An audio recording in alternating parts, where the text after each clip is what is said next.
आणखी एक मोठी बातमी आहे। काँग्रेसचे प्रदेश अध्यक्ष नाना पटोले हे एमसीएच्या अध्यक्षपदासाठी निवडणूक लढण्याची शक्यता आहे। नाना पटोले यांची आता माझगाव क्रिकेट क्लबचे प्रतिनिधीमधून निवड झालेली आहे। त्यामुळे नाना पटोले मुंबई क्रिकेट असोसिएशनच्या निवडणुकीमध्ये मतदान करू शकणार आहेत। राजू सोनावणे आपले प्रतिनिधी या संदर्भातले अपडेट देतील। राजू, आज के नेते प्रदेश नाना पटोले जे आहेत या अध्यक्षपदाच्या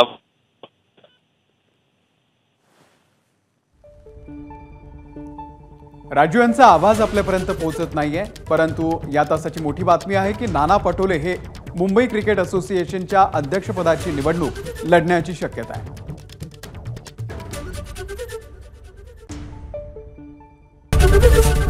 एबीपी माझा, उघडा डोळे बघा नीट।